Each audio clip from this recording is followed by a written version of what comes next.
What's the difference between this and this? If you're still prying out nails or trying to demo with just a hammer, you're wasting your time. You need more leverage, and that means you need a bigger pry tool. But which one? There's a world of difference between the two dominant shapes. Today, I'm gonna show you which one is far superior for general construction and DIY. That's coming up next on the Honest Carpenter Show. So I'm tearing out my garage door so I can reframe it as a wall with windows. Many of these assemblies are nail built, so I need something with real prying leverage to break it apart. A lot of people reach for your classic Goose Neck wrecking bar. They have the much more curved necks, and the other end tends to be an angled head, kind of like a beak. These are what you often see cliche robbers using in movies.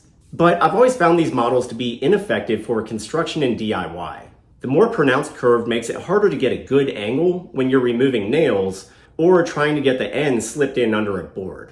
Also, the bodies tend to be skinnier and sort of octagonal in shape. This means they'll actually flex a bit under heavy leverage, and they're harder on your hands. They're just not the best option. I've always found these models to be far superior. They go by the same name, just a wrecking bar, but notice the shape differences. The head projects at something closer to a 90-degree angle. It has a more open shape with a wider flare and only a slight bend to the neck. The body is more oval-shaped and wider, which creates a crazy amount of leverage without bending. And the longer end is more gently tapered in this shallow, talon-shaped curve. This is the ultimate demolition pry bar. Numerous companies make them, and it's the shape you want. Because the bent neck is more open, you can fish it into spots from a greater variety of angles.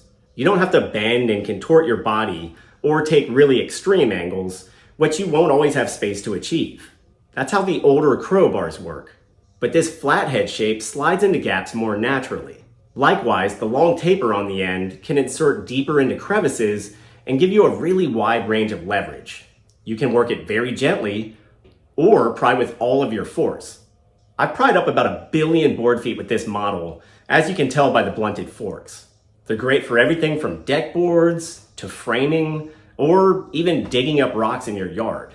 And even more importantly, you can pry out nails with it in seconds. Let me give you just a little insight into how I go about tackling a demo project like this. For trim removal, I always start with the 5-in-1, the greatest trim popping tool ever. You can work it into the tiniest gaps and produce very gentle leverage with it.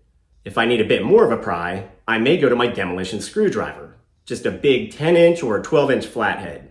I've done videos on both of these tools, and they're a must-have for small demolitions. But once I've got screw heads popped out even the slightest bit, I switch straight to my wrecking bar. By slotting the fork beneath a nail head, even a trim nail, all you have to do is give it the gentlest pry. 3-inch or 4-inch nails will come out with zero difficulty, and I can collect them from the end by hand and pop them into the discard pouch of my tool belt. I can work out an entire board of nails in less than a minute this way and get zero fatigue. Yes, prying with a claw hammer is possible, but it's just such a waste of time and energy. A wrecking bar does all the work for you. If I have to pry heavier boards with larger fasteners, I'll usually start with my big demo screwdriver. I'll just pound it into the seam and let it act as a wedge. Then, when I have about a 1/4-inch gap, I work the wrecking bar in. You can exert force in a million ways with these things. You sort of intuitively sense the best way to feed it in, either the long end or the shorter curved end. And you can either push to pry or pull to pry. The tool will pop out or loosen nails very quickly, but it will not be able to pry up a screw.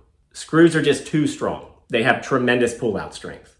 To remove a board like this, I have to kind of locate where screws are. Some of these were hidden by paint. If I can get to the heads, I'll back them out with the driver. But if I can't, or if the heads are cammed out, I use a different method. I put my demo screwdriver on a grain line above or below the screw, then drive it in with a lot of force. I'll split that grain line completely if I hit it enough, and the screw head will have nothing to hold on to. Now the board can pry out around it, and I just keep working the nail spots. I can't stress enough, if you have to do any serious demo, and especially if you don't have a reciprocating saw to help cut fasteners, you should keep a wrecking bar on hand, and you should have the right one. Pick something in the 3-foot range, and look for this particular shape. The old Goose Neck models may have their uses, But a DIYer will get endless mileage out of these beefier, more versatile models. I hope that helps, everybody. Let me know your opinion on the subject down below. And I'll be sure to link tools in the video and below the video so you can shop them. As always, thanks for watching. I'm Ethan James with thehonestcarpenter.com. I'll see you next time.